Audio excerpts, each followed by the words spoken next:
Okay, I'm going to call the sixth meeting of Community and Protective Services Committee to order. This is a virtual meeting held during the COVID-19 emergency. Please check the city website for current details about COVID-19 service impacts. As you know, we just recently moved back into red control. The City of London is committed to making every effort to provide alternate formats and communication supports for council standing or advisory committee meetings and information upon request. To make a request for any city service, please contact accessibility@london.ca or 519-661-2489, extension 2425. To make a request specific to this meeting, please contact cpsc@london.ca. Let's start by looking for disclosures of pecuniary interest from colleagues. Okay, if not, I'm going to declare one on item 4.5, the communication from Councillor Van Holst as it relates to the essentially the operating capital budgets for the golf courses. And my father is employed by the National Golf Course Owners Association, and so I have a pecuniary interest on matters affecting our membership fees to that association. So Councillor Hillier, when we get to that point, I'm going to ask you to take over. Any other disclosures? Okay, I don't see any. Brings us to the consent agenda. We have 8 items on there. I'll just flag that there's an added item under invasive species management update and funding plan. That's a communication from Mr. Levin at Nature London. Any items you'd like to pull from the consent for discussion or debate? Just raise your hand on the Zoom.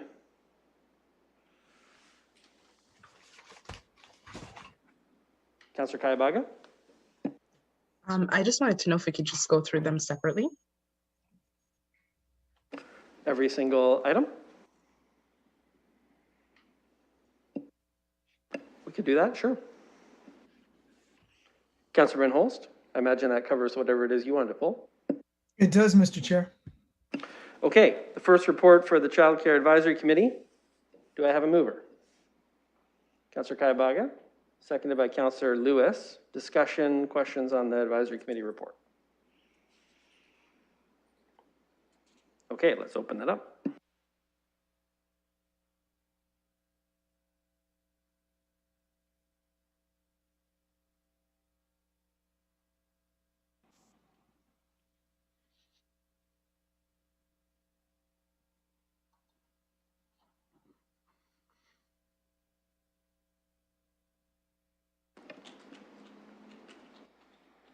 Closing the vote, the motion carries 5-0. Community Safety Committee report. Do I have a mover? Councillor Lewis, seconded by Councillor Kayabaga. Any discussion? Councillor Kayabaga? Thank you. Through you, Mr. Chair. I just wanted to ask, I know that we had discussed in the past with our neighborhood associations, such as Piccadilly or the Woodfield Association. I wanted to know if this community safety and crime prevention has done any work with the specific neighborhood associations, and if not, if they're looking to support community to do the safety and crime prevention. There has been a lot of talks in different associations on how to better approach that, and just knowing what the communities are trying to do, I just want to make sure that they can do it in a very safe manner. I'm wondering if there could be an extension in having those discussions with those community groups. I'm not sure who from staff would like to answer that, if it's going to be someone from the clerk's office about recent discussions that may have been had. I think outreach directly to the chair of the committee is probably the best way to get a sense of what they've been discussing and how they're engaging with neighborhood associations. But does anyone know the answer to the councillor's question?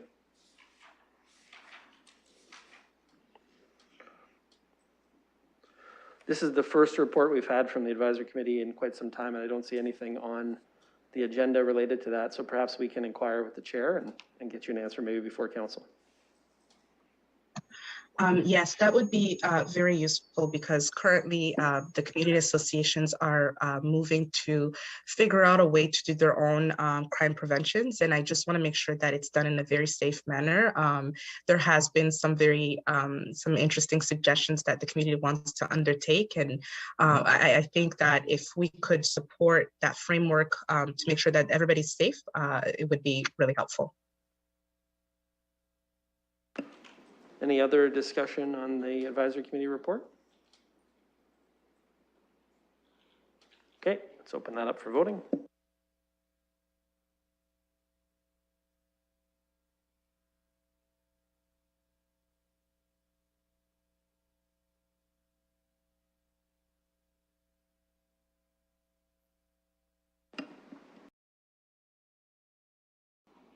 Closing the vote, the motion carries 5-0. Okay, that brings us to 2.3, which is the homeless response April to June extension. First, I'll just look to see if there's a mover for the recommendation. Councillor Kayavaga, seconded Councillor Lewis. Discussion? Perhaps I can just ask staff if you just give an overview of what's going on in this recommendation and what the plan is from April to June. I think that'd be helpful for everyone to hear out there in the community. Thank you, and through the chair, what you see before you is our planned approach to maintain the isolation and monitoring spaces that have proven so very effective and so crucial as part of our COVID response amongst the vulnerable population. In addition to that, it's also an attempt to maintain a stock of hotel spaces that are needed to provide physical distancing for some priority or medically susceptible populations. What we see playing out this week and last is that COVID is very much still ever present in our community, and certainly our vulnerable population is as susceptible as they've ever been to the COVID strain, as well as any variant. We have benefited from provincial investment on the social services relief funding, as well as through some federal contributions that allow us to fully fund this initiative, and it does not come at a cost to the municipal budget. So we are recommending that we maintain these spaces for an additional 3 months and through to the end of June as we continue to evaluate the COVID response in our community. And we also anticipate within that window, we're optimistic that there will be a vaccination rollout amongst our vulnerable population as well. So we feel that this time frame is appropriate at this time. Thank you very much, Mr. Dickens. Questions? I see Councillor Lewis. Go ahead. Thank you, Chair. First of all, I just want to say I think this is good news, and I appreciate the senior levels of government coming through with some funding to help us extend these hotel room availabilities for people who need them.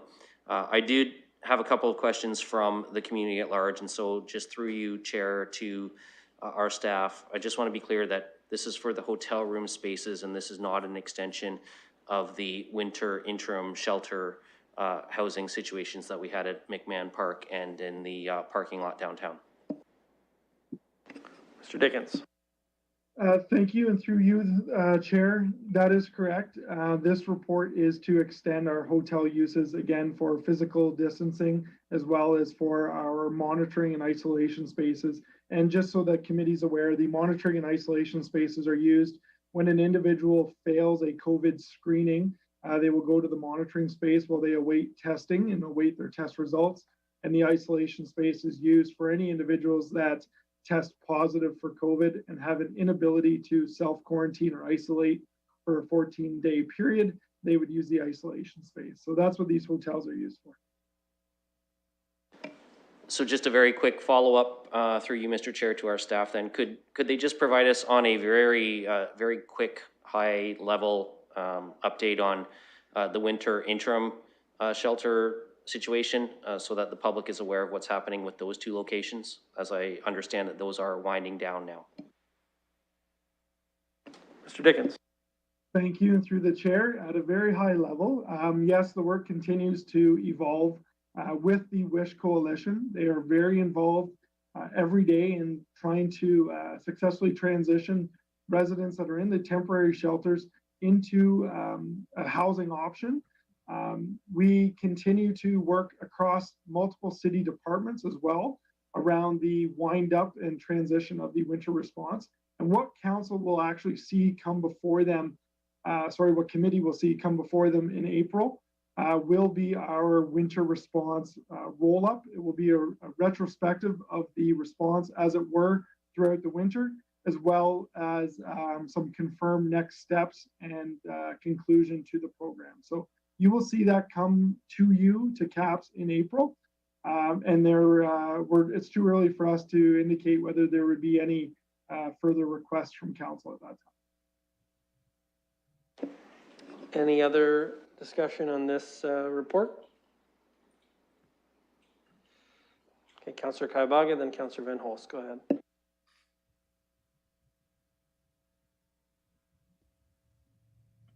Thank you, through you, Mr. Chair. I just wanted to ask, just because I think based on the question that Councillor Lewis asked, maybe if I could, I probably didn't hear right, but can we get an update on the winter emergency shelter and where that's at?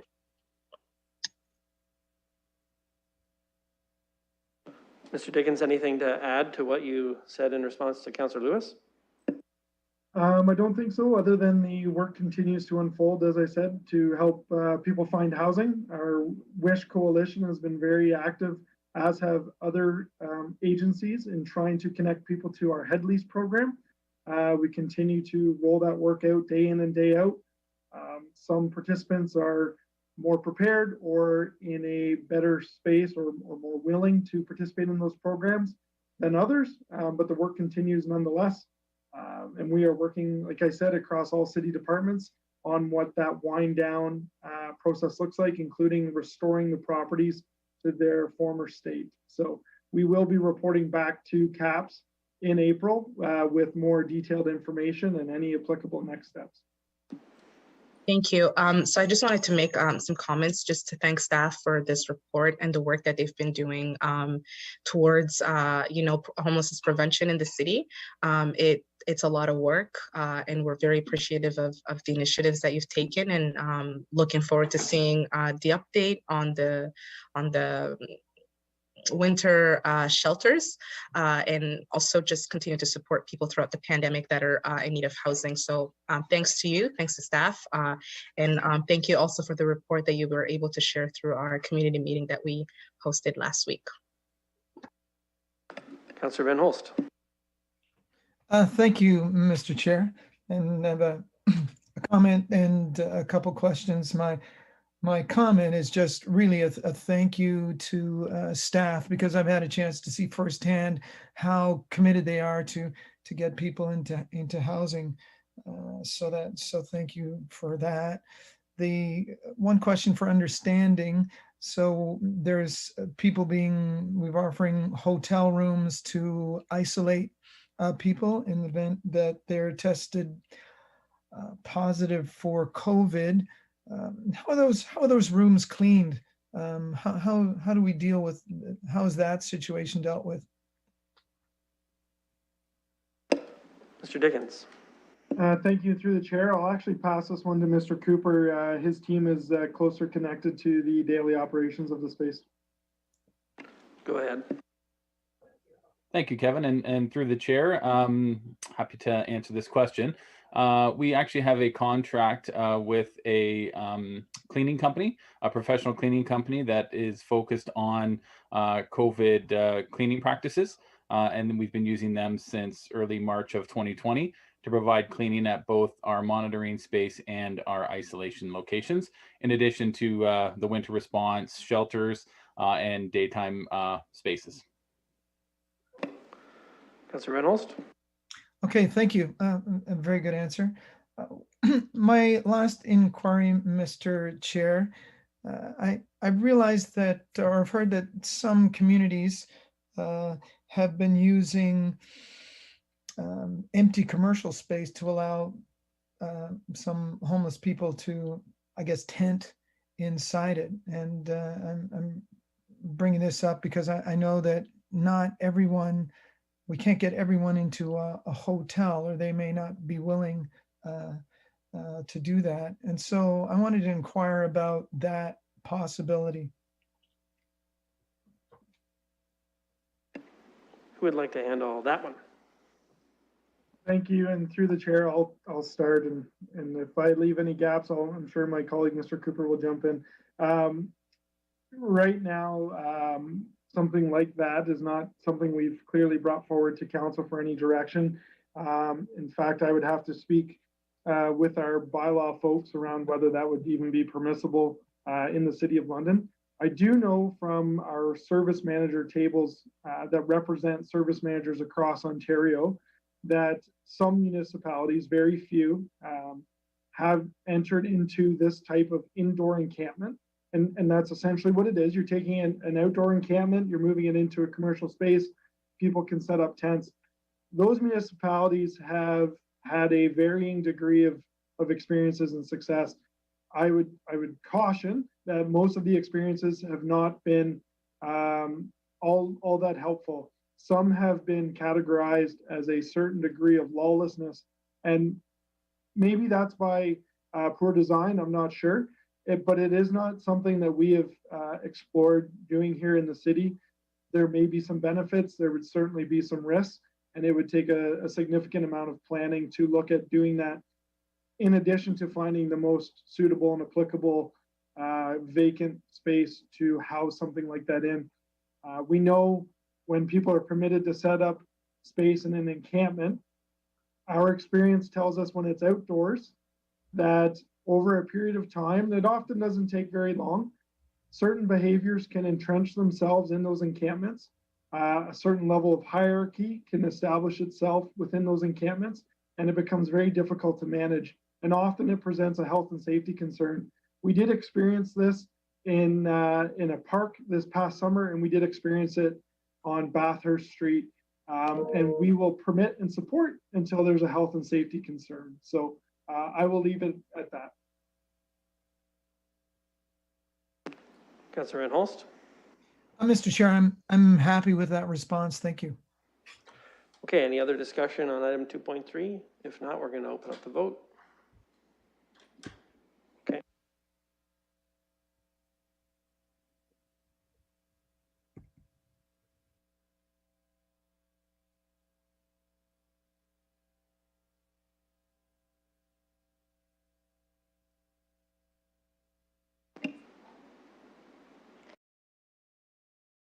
Zero. That brings us to 2.4, which is the proposed implementation of the Indigenous Homelessness Strategic Plan. There's a multi-part recommendation there. And again, I think it's probably helpful if we hear from Mr. Dickens briefly, recognizing we've read the report that's in front of us, but just at a high level, what's in the recommendation, and then we'll get into questions and comments. So I'll look now to see if there's a mover for the recommendation. Okay, Councillor Kaibaga, seconded by Councillor Lewis. Mr. Dickens, anything you want to say off the top? Thank you through the chair. I will again defer to my colleague, Mr. Cooper, to speak about the Giwatashkad Indigenous Homeless Strategic Plan that's before you. It does align very closely with the Housing Stability Action Plan and aligns very closely with all of the work and support that Mr. Cooper's team does and works with on with that LOSA. So I'll turn it over to him to speak to the report. Go ahead, Mr. Cooper. Thank you, Mr. Dickens, and thank you, Mr. Chair. And through the chair, I can let committee know that this report is coming before you to look to endorse and approve and support the implementation of the Giwatashkad plan. As we know, and our sector and our system has worked with various Indigenous partners, specifically at LOSA Family Healing Services, on Indigenous-led supports for our Indigenous population. We feel that this report will allow us and give staff authority to continue to do that work. We recognize that there's a lot of funding necessary to implement some of these responses, and the report will allow us to work with provincial and federal governments to seek sources of funding for the implementation of this plan. We'll note that will be an Indigenous-led plan, very specific to our Indigenous population that is our Indigenous homeless population, that is disproportionately represented in our city.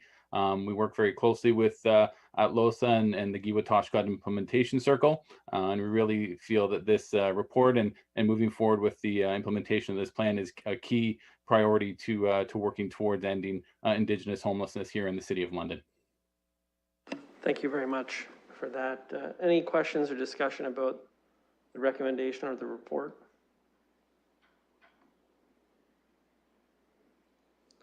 If not, I would just want to say I think it's excellent that we have this kind of plan coming out of the City of London. I'm really hopeful that the federal government and the province will take on some financial responsibility for executing the plan. It's going to take all levels of government for sure to come together and really move this forward. But I think the plan is laid out a way to do that, and I think it's really great work coming out of the City of London. So excellent work for everyone who's been involved in that initiative. Any final comments? Councillor Kaibaga, go ahead.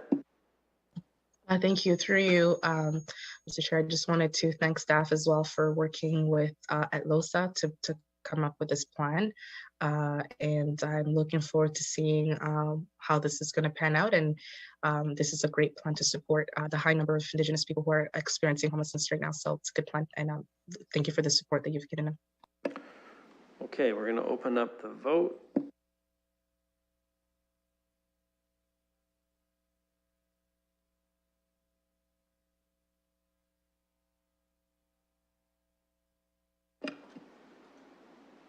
Closing the vote, the motion carries 5-0. Brings us for London to be designated a UNESCO City of Music. You'll see the recommendation has a couple of different parts. Sorry, skipped over 2.5. I'm sure Councillor Pelosa was wondering what's going on. That's my mistake. So this is the single source to hire the architect as the consultant for the Dearness Home expansion. As you know, this is something we funded through the budget. It's an important improvement to Dearness Home. I know Councillor Pelosa is here in her capacity as chair of the Board of Management. So I'm going to go to her, I think, first, and then we'll see if there's any need for comments from staff. Go ahead, Councillor Pelosa. Thank you, Mr. Chair, for recognizing me at your committee, and happy with this report before you. There's a number of councillors who serve on the Dearness Home Board of Management. For those of us who 2020 seems so long ago, but in council's wisdom, we approved this unanimously to do this auditorium expansion. Now through COVID, we've discovered what a great resource it would have been to already have this in place.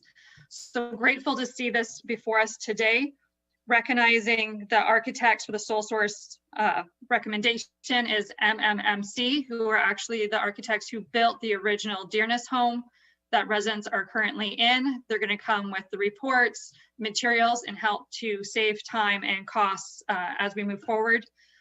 Dearness home is home to 243 residents. And this idea for an auditorium actually came from the staff. When the staff was asked if you could do something, like what would you do? And always exceptional staff and putting residents first. And this was their idea. So now more than ever, as they've been exceptional through COVID-19, with their service and care of the staff.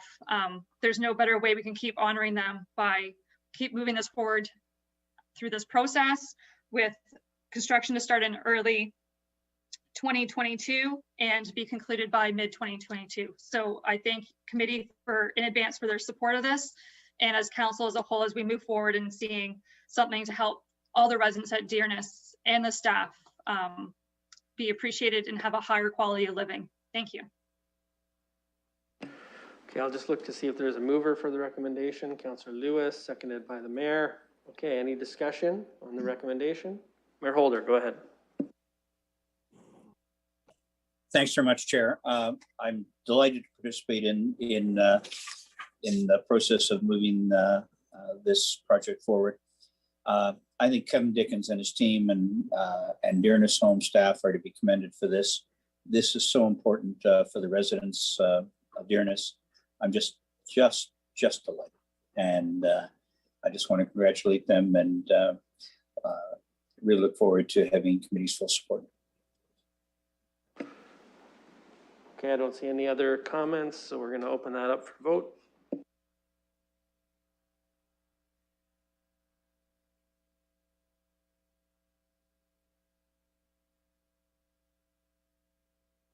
Chair, of all things, I'll be tying into eScribe, but I'm voting yes.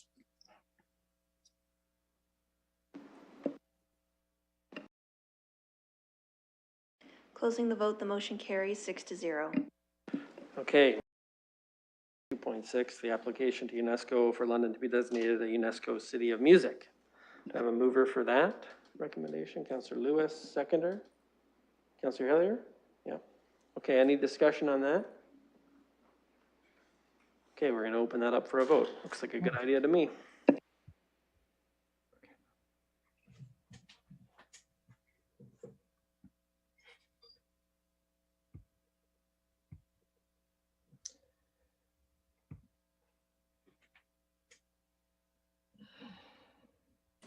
Chair, I'll be voting up. I will still be voting. There we are.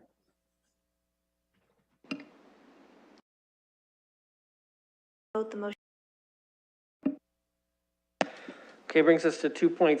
This is the film update, a recommendation about how to proceed with building up the film office. You see the recommendation before us in the report. Is there a mover for that recommendation? Councillor Hillier, seconder. Mayor Holder, okay. Any discussion, questions about it? Councillor Van Holtz, go ahead. Thank you, Mr. Chair. And through you, I'll also provide my thanks to staff. This direction, I think, is very much supported by the film community. I think the LEDC will be able to do a great job of this. And because they've got so much in place, we might be able to see a little, different approach than was suspected if we had it at the city. But looking forward to working with LEDC to bring more film to London. Thank you. I don't see any other speakers, so we're going to open that up for a vote.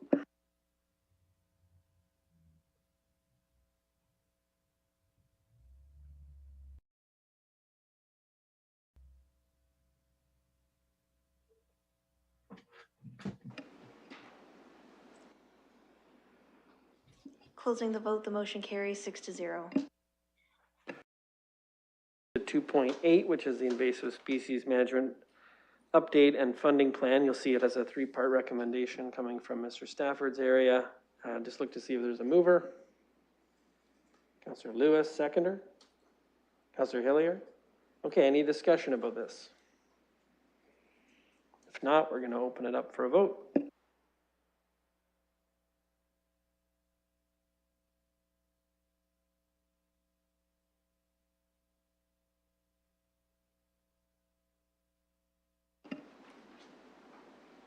Closing the vote, the motion carries 6-0.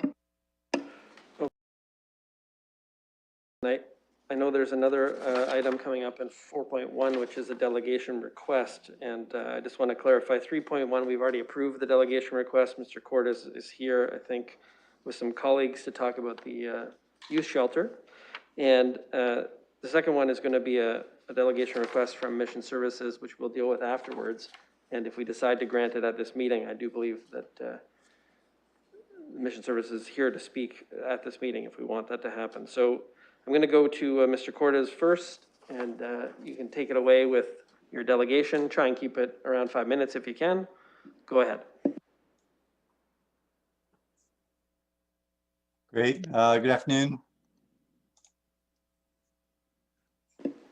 Thank you very much for the opportunity to appear. I'm going to turn it over to our board chair, Terry Gillis. Thank you very much, Steve. Good afternoon, and thank you very much for having us.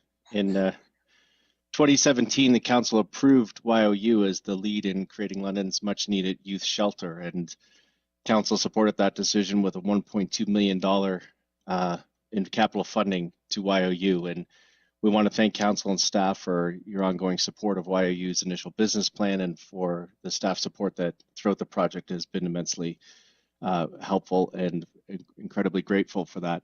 The YOU Board of Directors has asked staff to request delegation status with you folks today so that we could get an update to you directly on how the capital funding has been invested into our city's most marginalized youth. And to that end, we have staff here to make a presentation. So I think we're over to Max at this point. Steve, I have our order correct. Yep, no, that's right. And if we have permission to share screen, Max has a brief PowerPoint. Is that good? I'm getting some head shakes from the clerks, unfortunately. And I don't think I've seen the presentation in advance, so that might make it a little bit awkward.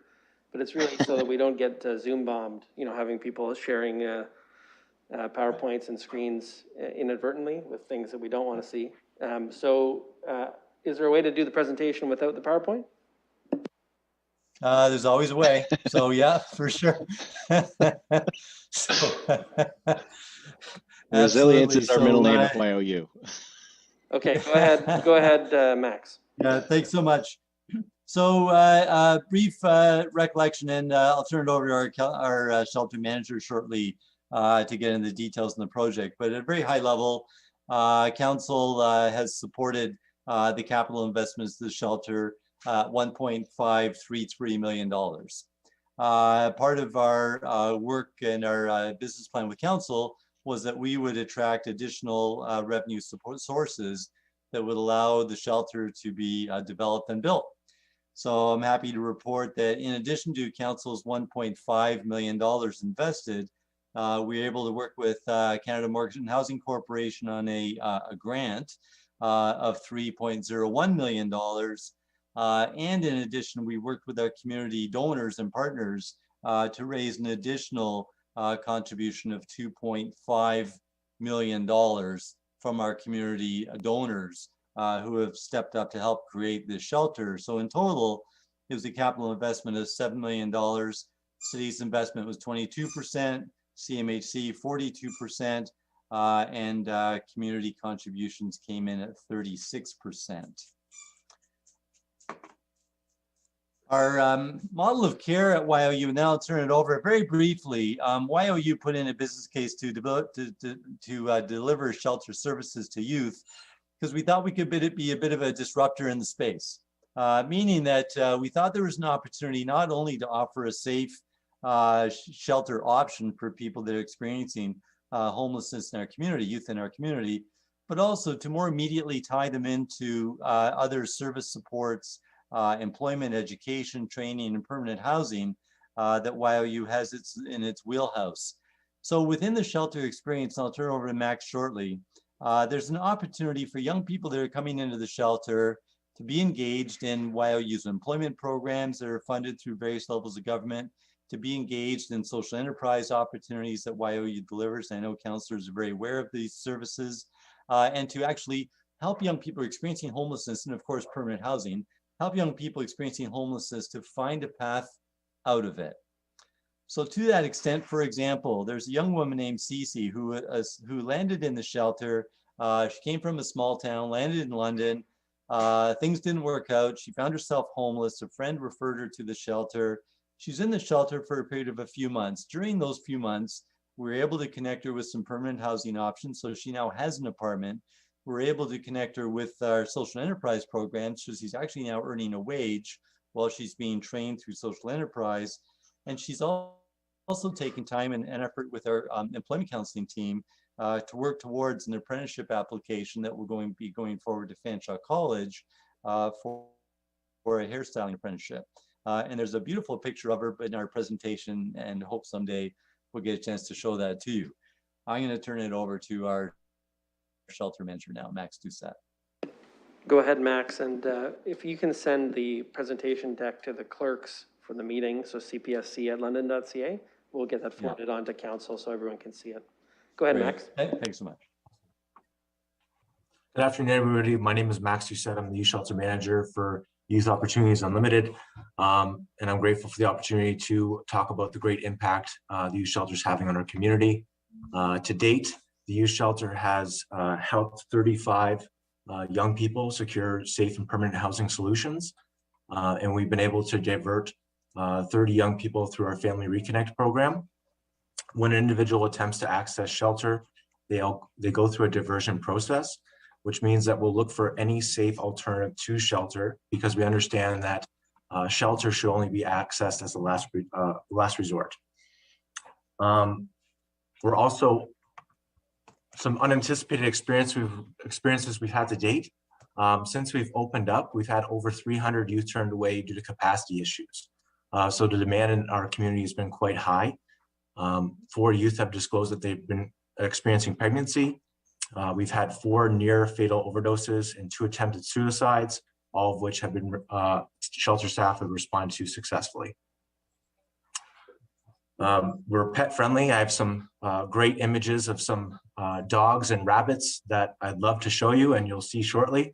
But the youth shelter has provided service to 8 dogs, 3 cats, 2 hamsters, and 2 rabbits. It's just an example of the low barrier service that we're able to provide at the youth shelter. And Steve, would you like to talk about the location and building features? Yeah. So very briefly, one of the wishes of council is that we look for a facility that perhaps looked at London as a bigger geography, where might be the best location for the facility. So we actually found what had been an abandoned property at Clark Road and Culver Street, where there were 3 abandoned homes actually located on that property, 1.6 acres across from the McCormick plant. We acquired that, and with that, we built a 1-floor facility. That 1-floor facility has 30 individual bedrooms. It's approximately 11,000 square feet. It's adjacent to a residential neighborhood, but not embedded into the middle of a residential neighborhood.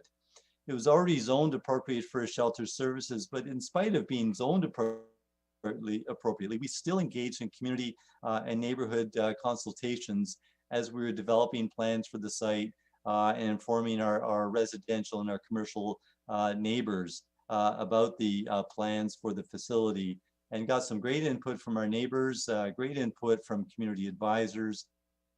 And we're able to build a facility that's fully accessible, is energy efficient. Actually, it's 4 out of 5 green globes, I think they're called, which is an equivalent to a LEED Platinum designation.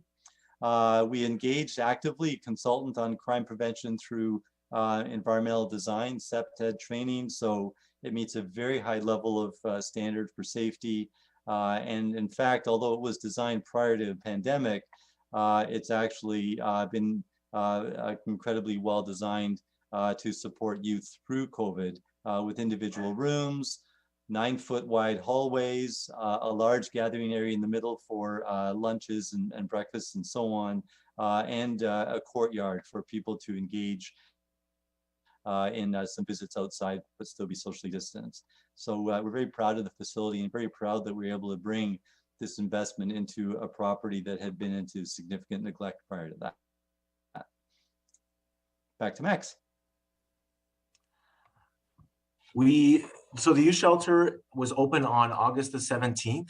We anticipated only have approximately 10 youth access our service, but we ended up having 17 participants on day 1. Additionally, we anticipated not to be full until the colder months, but we actually reached maximum capacity on August the 30th. To date, our occupancy rate is approximately 94%, and our average length of stay is 33 days. We are a housing first shelter, so we've adopted the core principles of housing first into our program, one of which is reintegration back into community. So I have a great picture of some of our participants watching the YOU annual breakfast. And this event was sponsored by General Dynamics, who purchased all the meals and tickets for the youth to attend the event. We've been fortunate to have great community partners support us, including Fanshawe College, McCormick's, Dr. Upker, as well as various churches and restaurants in the community, because they see the amazing work that the staff are doing in engaging youth in housing first, trauma informed, and harm reduction principles. So all in all, just to summarize where we're at in terms of course, homelessness for any population, and particularly for young people who are experiencing homelessness for the first time. It's a heavy topic. It's a vital topic. I know many of us would describe it as a critical community issue for all of us. We're really proud to be working with the city staff and with council's investment on what's happened to date. It's certainly got a lot of attention in other communities across our region and even far outside of our region as a model around how shelters might be built and how shelters might be operated. We've had extensive community input from some of our brightest and best homelessness experts in the city, as well as those that are far, far afield, including even folks out in St. John's who have a community opportunity there for us to learn from. So altogether, I think it reflects a lot of planning. It reflects a project that was resourced well in its capital investment and built to a standard that even in COVID has resulted in people experiencing homelessness finding path out of homelessness, and people experiencing homelessness finding a safe place to be at a time when so many people experiencing homelessness just don't have that option. So I want to thank you, Councillor Helmer, and all the councillors that are today at the meeting, and certainly Craig, Kevin, and the staff that are also part of what overall is a good news story in a field that lacks good news. Thank you. Thank you very much. We're happy to answer any questions. Yeah, thank you very much, Mr. Cortez and your team. Thanks for being here. And what I'd like to do first is just have a motion to receive the delegation. Yeah, thank you. Seconded by the mayor. Okay. And then we'll get into any discussion if you have questions for Mr. Cortez or Mr. Gillis, the board chair, or Max, who's operating the youth shelter. We can get into that now. My hand up, Councillor Helmer, whenever you're ready. Go ahead, Councillor Slee. Thank you, Mr. Chair, and thank you for the report. I'll be supporting it. I just want to say I really do appreciate the fact that they've reached out prior to the construction. Obviously, for those who don't know, it's been Ward 3, and really educated me, and as well that gave me enough opportunity to speak to some residents who maybe were apprehensive in the beginning, and to really drive the fact home that this is an important thing that needs to be done. And I think this is the success that you've seen. So they've been able to transform that little part of the ward, and I think it's been positive. And I think they're right when they say this could be a model for other communities and other places. So I wanted to thank you for that. Thanks very much, Councillor Slee. Any other comments? Councillor Lewis, go ahead. Thank you, Mr. Chair. I'm going to be brief. I just want to thank all the staff at YOU. I have some personal experience with the quality of service that they provide youth, and it makes a tremendous difference in those young people's lives. And this just is an opportunity to say thank you for what you're doing. Thank you, Councillor Lewis. Councillor. Anyone else? If not, just from the chair, keep up the tremendous work. I know that it can be very challenging, the work that you're doing, and it's really appreciated. It's a crucial need in the community that you're filling extremely well. So thanks very much for making time to give the presentation and for undertaking the work of building the youth shelter and running it so well in the first place. Thank you so much, Councillor. We've sent the presentation into the email address, so you will have it when it's distributed. Thank you so much. Well, thank you, and sorry for the miscommunication there. Good adaptation. Okay. Thank you very much. Okay, we're going to open up the motion to receive for voting.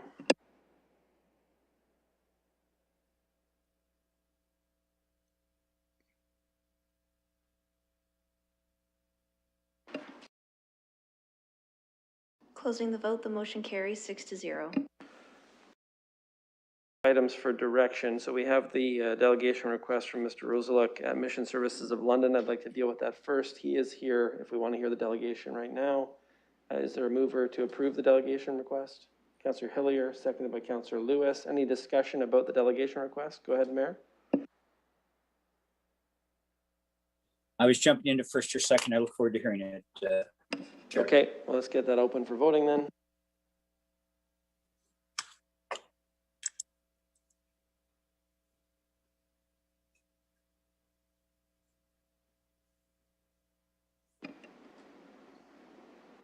Closing the vote, the motion carries 6-0. Okay, I believe Mr. Rosaluk is in committee room number 5. So go ahead there. You've got 5 minutes ballpark. We went a little bit longer with the Youth Opportunities Unlimited, so if you go a bit over, that's okay. Go ahead. I've timed it so it won't be that much over. So through the chair, thank you for having me here today to report on a couple of Mission Services of London's programs and to make some funding observations.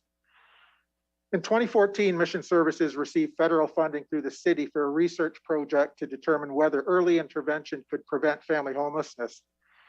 The pilot program began at Rothholm Family Shelter to assess effectiveness of early intervention in the form of shelter diversion, which helps families prevent the need to stay in emergency shelter. Of those families who participated in diversion starting during the pilot, only 3% needed to access shelter. And for those that were diverted, 90% of those families were known to be still housed at an 18-month follow-up. Those excellent findings resulted in the development of a program called Prevention of Homelessness Among Families, or PHAF, at Rothholm. And today, PHAF is comprised of 3 components: shelter diversion, housing selection, and housing stability. In 2020, 46 families accessing PHAF successfully secured housing, representing 179 individuals. And currently, our housing stability team is supporting 26 families in the community, helping them maintain their housing and avoid shelter dependency in the future.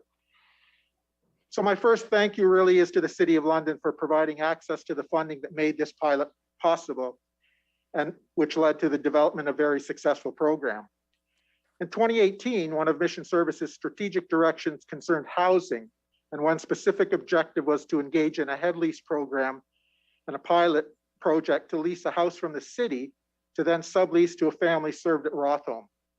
We signed a head lease for our first house on a BRT route in June of 2018, and today we are now leasing 8 houses. All told, 9 families have benefited from this program, with one family moving on to rent geared to income housing and a second moving shortly. So my second thank you is to the city for partnering with us to directly reduce homelessness for families. Not only will the city celebrate better transit in the future, but along the way, you have changed the world for these families. And lastly, I just want to discuss some observations in funding.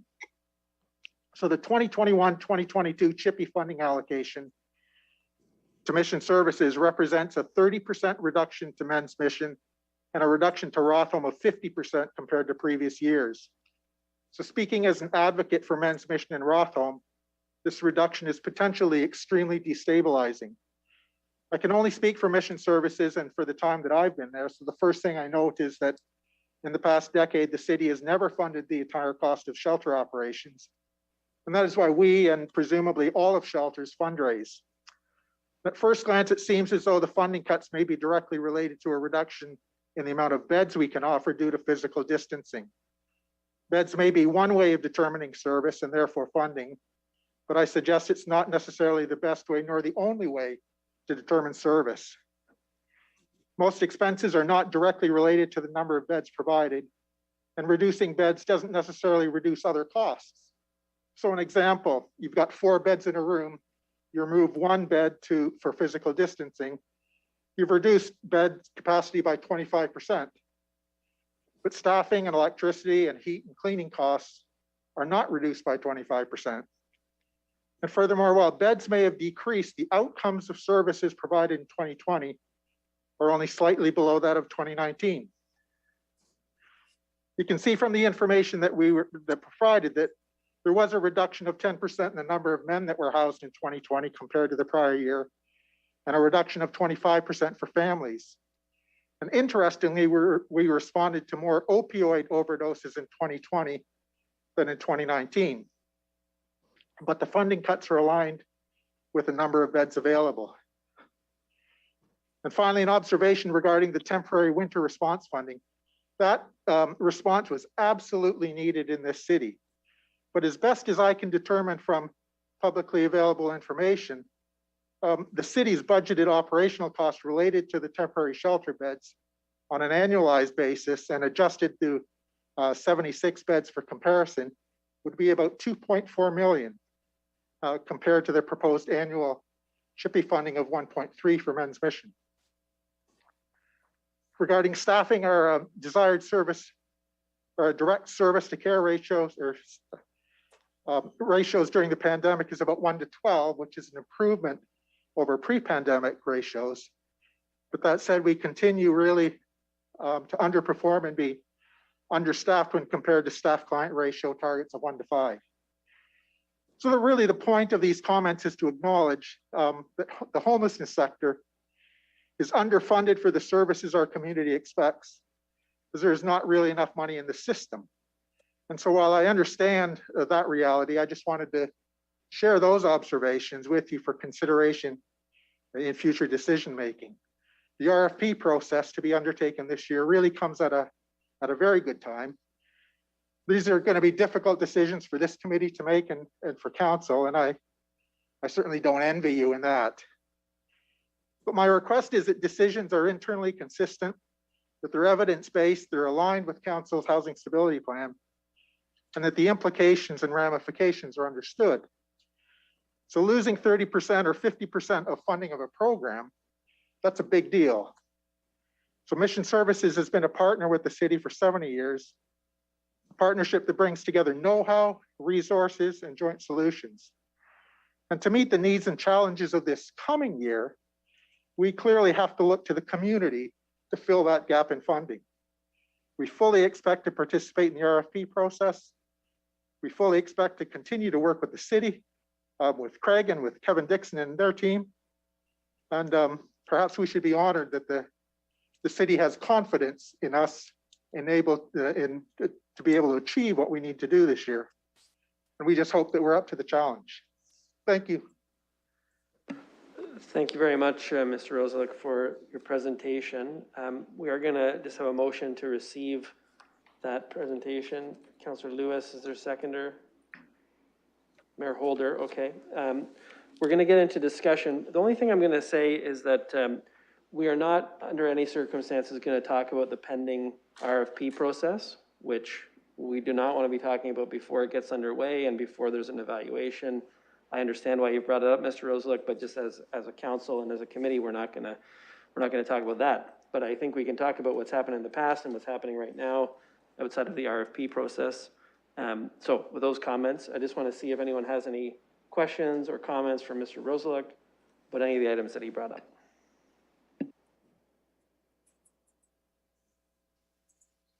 Okay, I'm not seeing any. I want to say on the first 2 points that you mentioned, I thought those were two wonderful examples of how Mission Services has done really great work in the community, and I appreciate you passing on the credit and the thanks to the city, but we know as a delivery partner working on those things, it's really the work that you and your staff team and all the volunteers who are involved in Mission Services are doing that makes that stuff work, and I want to say thanks very much for that.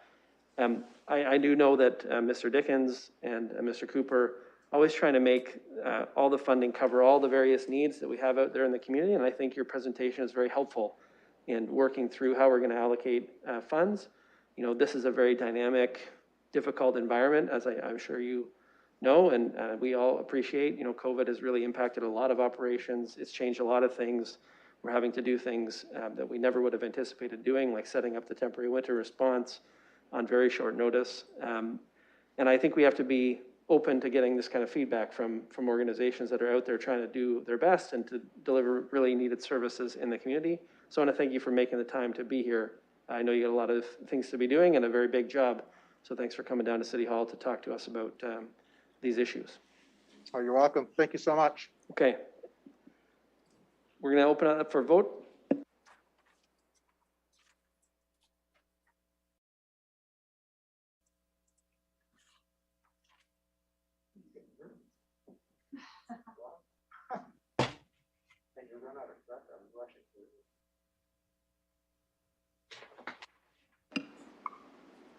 Closing the vote, the motion carries 6-0.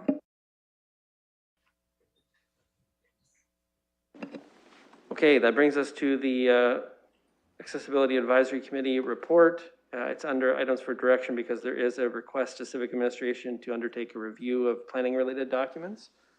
So that's why it's there instead of under consent where it would be for receipt for information. I do think it's probably helpful just to hear from staff. We have the Rethink London zoning review underway already. It seems to me like this is something that could be included as part of that and may already be in fact included under that project. Maybe we can just have a brief comment about that before we vote on it. Would anyone like to handle that?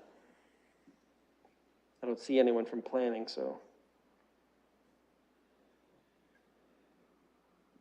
Well, perhaps we can have the answer to that before council. So is there a mover for the recommendation? Councillor Hillier, seconder? Councillor Lewis? Mayor Holder, is that a question? Go ahead. Sorry, Chair, that was again rushing to either move or second. You're gonna have to speed up. We got a quick committee. Okay, we're gonna open up for vote.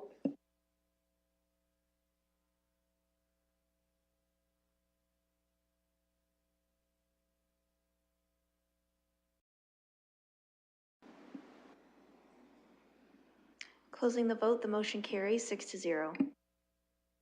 Okay, that brings us to the advisory committee report, and similar to the last one, there is a recommendation there that these recommendations about the trap, spay, neuter, and release program be forwarded to administration for implementation or action where appropriate. So that's not quite a direction to say do all these things, but it's pretty close. And so I wonder if the staff have anything to say about that direction. It seems like consider these ideas from the advisory committee, which is their role, and I think it's very helpful. Mr. Katolik, I wonder, do you have anything to say about that? Yes, through the chair. Civic administration would support the awareness that AWAC is recommending with the trap, spay, neuter, release program. We are planning to hire a student, as we do every summer, within our animal services area, and one of the focuses this summer will be on this program. Thank you. Excellent. Do I have a mover for the committee report? Councillor Lewis, seconded by the mayor. We're going to open that up for a vote. Thank you to the advisory committee for your work. Great to see a report coming in from the Animal Welfare Advisory Committee.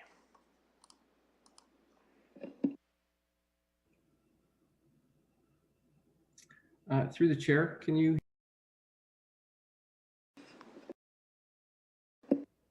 Sorry, just on the last matter about with respect to the accessibility terminology and documents.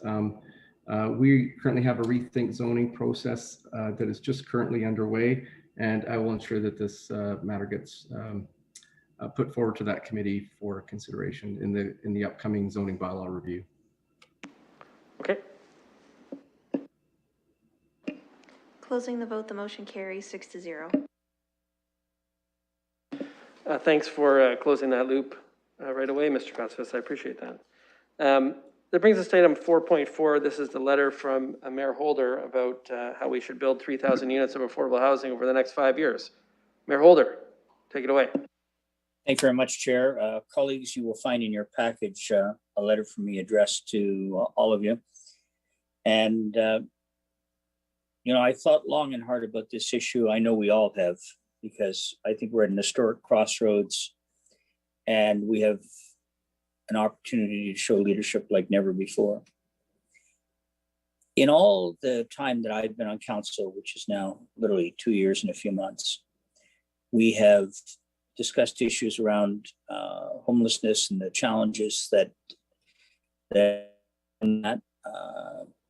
you'll know that when I was first elected, we talked in terms of taking care of London's most vulnerable. But what I appreciate most is how council has truly responded to that. We have already heard 2 presentations today from YOU and Mission Services around areas of homelessness and providing shelter and the like.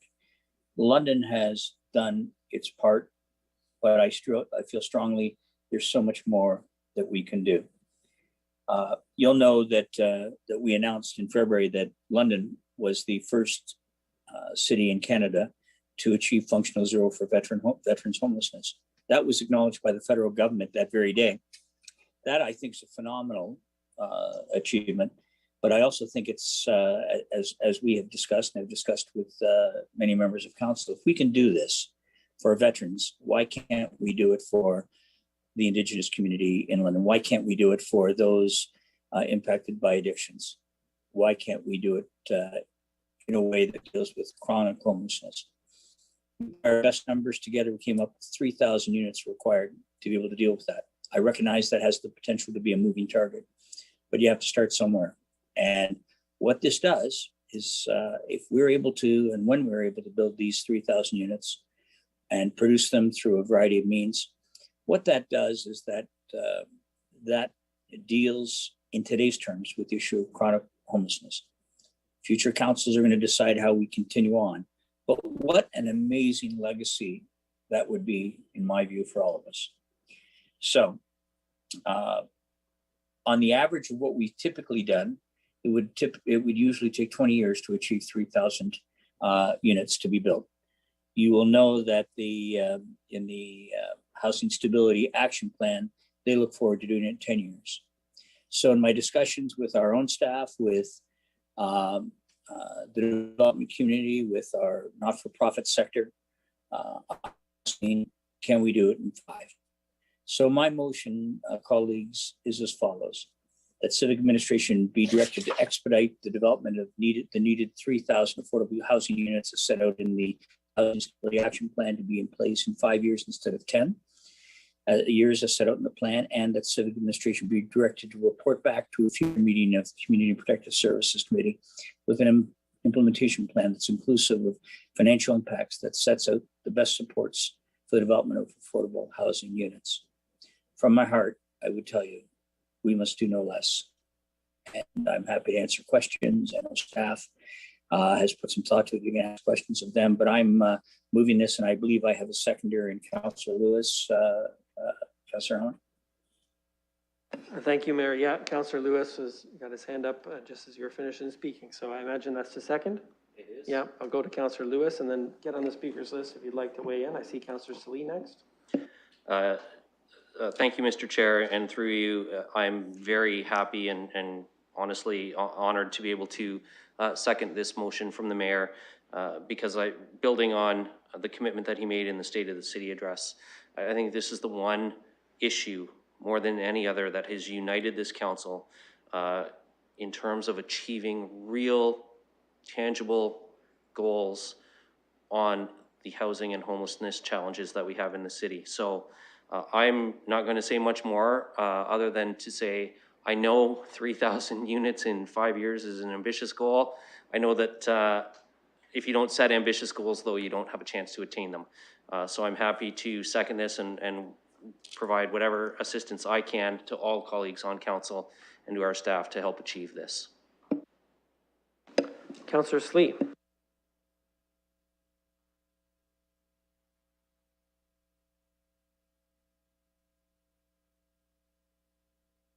Sorry about that. My device wasn't working, but I didn't have my hand up.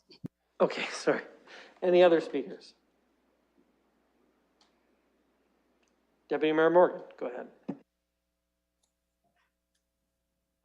Thank you, Chair. And I apologize if my internet cuts out. My kids are home from school now, so they're sucking up all the bandwidth with their activities. I just wanted to tune into the committee, and I appreciate you recognizing me just to recognize, what the comments that were made today. And to be honest, the ambitious goal that's been set by the mayor, on the heels of the historic investments that we made in our multi-year budget in the housing space, I can't think of a better way for us to really set a stretch goal for us to make a real difference for those who most need it. And I think in the mayor's letter, he said it very well. This isn't just going to require council buy-in, which is why I think bringing the motion before council today to ensure that buy-in is there. It's going to require support from our civic administration, from our federal and provincial partners who have just recently made a significant investment in our LMCH housing stock, buy-in from social agencies, and of course, the private sector. So it's going to require everybody pulling in the same direction to achieve this goal. And I just wanted to come to the committee today to express my support for us moving in this direction, and applaud the mayor for his comments in the State of the City and pushing council to the next level on this particular file. Any other discussion? Go to Councillor Van Holst, go ahead. Thank you, Mr. Chair. And as the mayor is looking for the support of his council, I just want to say at this opportunity that I'm also supportive of this initiative. Thank you. Okay. Any other speakers? Okay, if not, I'm just gonna ask a question. So I think this is a great initiative, and I commend the mayor for bringing it forward. This is definitely an area where we need to be very ambitious. But I'm eyes wide open in terms of what it's gonna take. You know, it's not gonna be business as usual in terms of delivering housing. We're gonna have to pick up the pace quite a lot to meet this goal. And so I wonder, through the chair, I guess through myself, to Mr. Kotsifis, you know, we're seeing development at a very rapid rate right now. I would describe the building division as kind of bursting at the seams in terms of workload. What is it going to take in terms of additional resources, even just to handle the number of applications, processing, inspections, set aside the market housing, but the affordable housing side, the increase? I don't expect you to have a precise answer, but if you give us a sense of what you think might be required, because I think we're going to have to step up in that area in a big way. All the development approvals, everything comes through the City of London, and we can fund things over and over again, but it still has to go through the same application process. So I wonder if, Mr. Kotsifis, if you just want to weigh in about what you think might be required to deliver on this target so we can be successful. Through the chair. So currently we've been having a lot of conversations internally about this, and we've done a few things internally to try to help with the Affordable Housing Initiative. And in particular, we've created basically we call it kind of an internal SWAT team, where it's a prioritization model where we utilize staff basically from all disciplines. So site plan, building, right through HDCs involved and others, to try to expedite applications where they are affordable housing in nature. So that's helping the cause. However, you're absolutely correct. There is a huge demand on staff currently with the volumes that we're experiencing. So at this moment, I couldn't really tell you exactly what we were proposing. Our hope is that with this direction that we will report back to you and give you very precise numbers in terms of staff resourcing, any gaps that might be in the either existing process or where we need additional resources. And we would bring that to you with the financial implications as well and how they might be funded. So that would be part of the entire report back. Okay, thank you very much. Mayor Holder, is there something you wanted to add to that? Go ahead. Thanks very much. I'd like to thank Mr. Kotsifis for his comments as well. You know, they say it takes a village. Well, we're going to build a village, and we can only do that with the significant support of a lot of partners. The comment was made by Councilor Lewis about how ambitious this is, and Deputy Mayor Morgan made the same comment, and it is.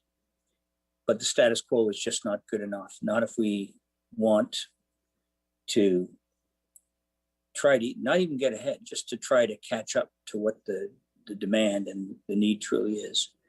You want to give people dignity, you give them a home, a place to live. You want to help people out of addictions, you give them a home, a place to live.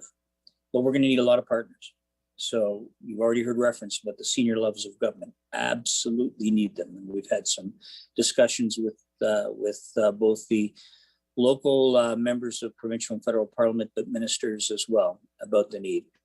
We need support from our development community and building community so that when they provide affordable housing in the various developments that they create, that goes towards it.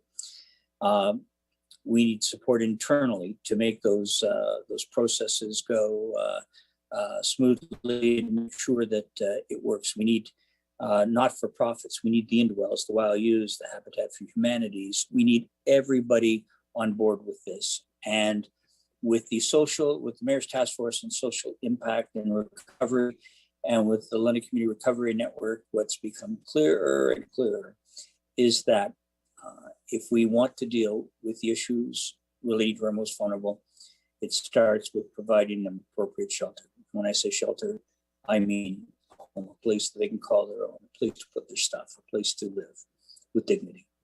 So I'm hopeful that we will get support. But look, what's going to happen is what this motion is doing is getting ultimately council endorsement, because it's not the mayor saying that this is the priority. It's all of us together. And if all of us together believe that this can happen, then we set the foundation for making it work. So that's my ask. And we know that staff will come back with their appropriate and thoughtful response to this, providing we get the support at committee and at council. But I'll tell you, and share with you, as I've said, this will be the most outstanding thing that I believe this council will ever do to take care of those in greatest need. Thanks, Chair. Any other speakers? Councillor Kaibaga, go ahead.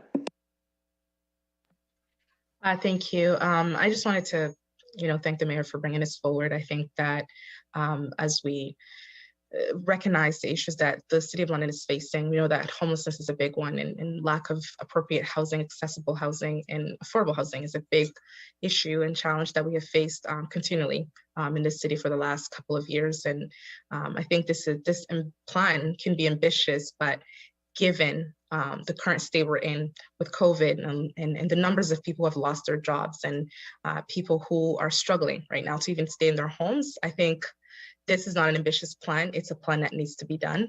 And I'm happy to support this direction. We are going to be thankful that we took this ambitious plan when we're in a time when we start talking about post-COVID and what post-COVID is going to look like for women, for people who live in the margins, for young people, for people who are not able to retain their jobs. And I think if there's one thing that we can do to continue to support the growth of our city is really talking about issues such as housing, such as mental health issues. This is the beginning of the ambitious plans that we're going to have to take as a council and as a city altogether to make sure that we are prepared to face what post-COVID is going to look like. So thanks to the mover, the mayor, and the seconder. I think I'm happy to support this plan.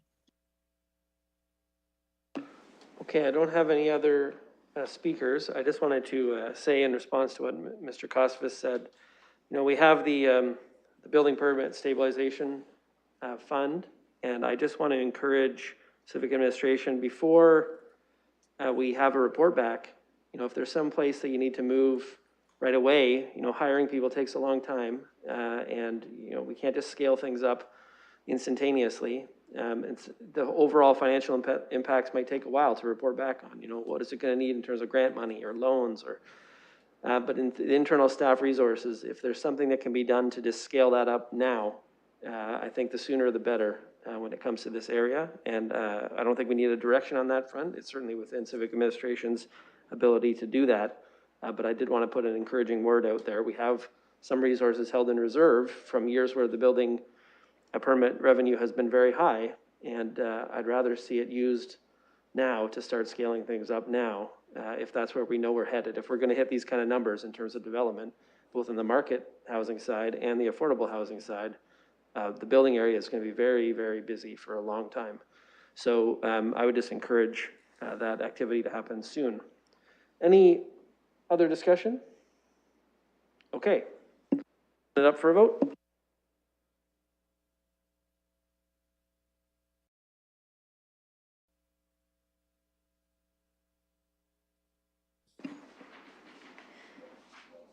Closing the vote, the motion carries 6-0. The chair over to Vice Chair Hillier for the discussion about Councillor Van Holst's letter, as I've declared a pecuniary interest on this matter. Councillor Hillier. Thank you very much. Yes, that brings us to 4.5, communication from Councillor Van Holst regarding plans to address the capital and operational needs of municipal golf courses in London. Councillor Van Holst. Yes, thank you, Mr. Presiding Officer. And when we left off our discussion about golf, we determined that the sale of River Road would provide a capital injection and also some operational advantages to golf, but we were still not in a position where it was a sustainable thing in the long term. And although I'm confident that staff can come up with a plan to do that, I think just in terms of oversight, it would be nice to have them report back with that, just so there's a confidence in the community that in the future we won't be having to sell another golf course, for instance, in order to keep things running. Thank you very much. I am willing to move that if there's a seconder for that. I can't see anyone at all.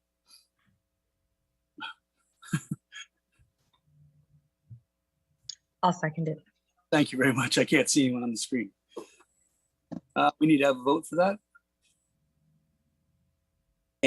How about discussion? Sorry, Chair? I'm sorry, discussion. And I recognize Mayor Holder. Thanks very much. A question through you to staff, perhaps Mr. Stafford. Is it your intention, I know that when we discussed the issue of River Road and it would place on the capital needs for the other two, it seems to me that Councillor Van Holst's motion is trying to get to where you already said we would be. And I'm mindful because we can put tasks on staff that are reasonable, and this doesn't feel unreasonable, but it also feels either redundant or not quite critically necessary to have a motion to what we were going to do. So could I, through you, Chair, get an update from Mr. Stafford as to what the intention was along the line of what the councillor is proposing? Let's see what he has to say. Mr. Stafford? Yeah, it's John Paul McGonigal sitting in for Mr. Stafford today. So through you, Mr. Presiding Officer, what I can say is that the recommendations that were before you and that council resolved in relation to River Road was administration's recommendations to put the municipal golf system on a sustainable path. Those were the recommendations that were passed that we felt were necessary for golf to continue to pay for golf.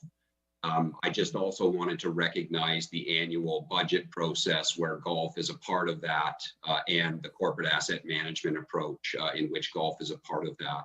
But we most certainly are happy to report back at council's direction on anything related to golf that council wishes to see.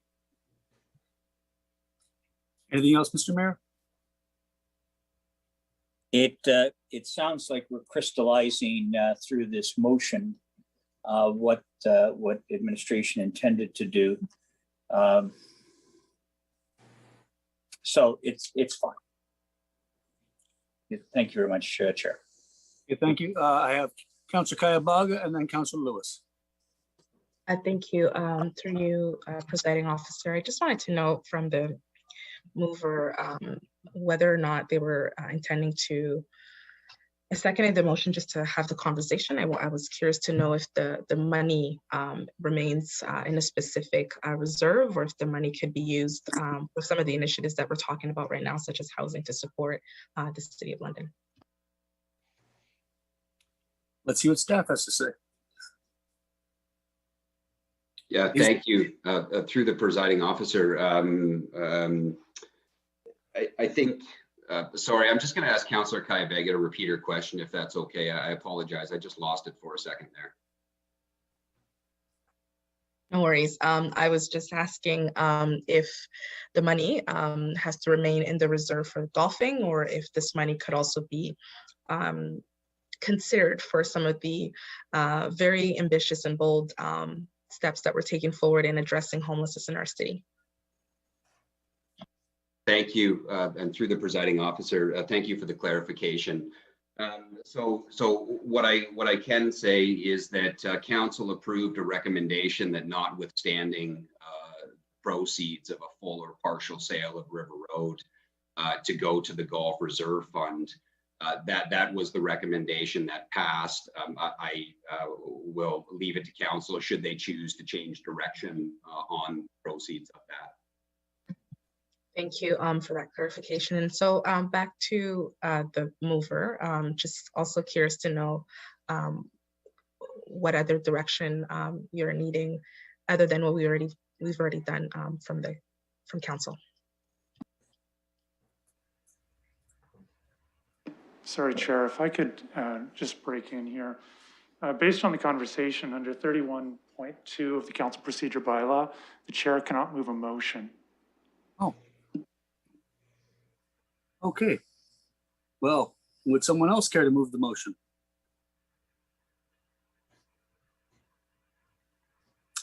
Well, then this discussion is done.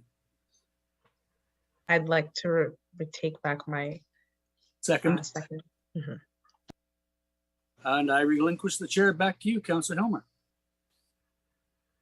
Having not received. I'm going to pass it back to you. You need to Oh. receive the communication or something at least to deal with it. I'm sorry.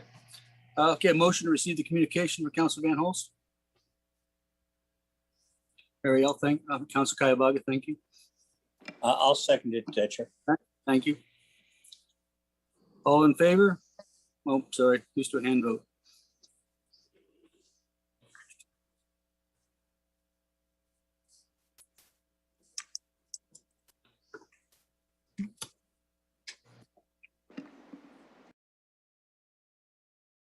Closing the vote, the motion carries 5-0. And I relinquish the chair back to you. Thanks very much, Vice Chair Hillier. That brings us to deferred matters, additional business. We have the deferred matters list on there, item 5.1. It's getting smaller, which is nice to see. 10 items only. Mover to receive. Councillor Lewis, yeah. Seconder. Councillor Kayabага, discussion. Councillor Lewis, go ahead. Thank you, Mr. Chair. I did want to raise one item. Sorry, I'm just pulling up the list again here. So I refer to the right item. I believe it is item number 4, the swimming pool fence bylaw. I'm just wondering if staff can update us because I'm conscious of the fact that we are almost to the beginning of April and pool season is starting. And we have a fence bylaw that had some recommendations for updating, and it was referred back. So I wonder if staff can advise, will that be coming back to our April CAPS meeting? Through the chair, yes, it will. And we have already advertised this meeting, and the main intent of the bylaw is to look at situations where you have double-ended garage doors leading into a backyard that has a swimming pool.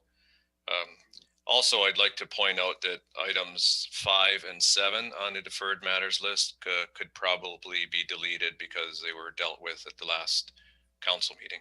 Thank you.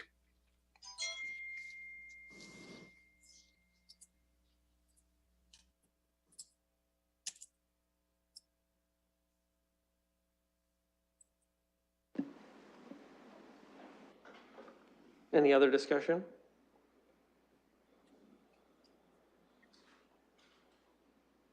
Okay, right now the motion is just to receive the deferred matters list. So we're going to open the vote on that.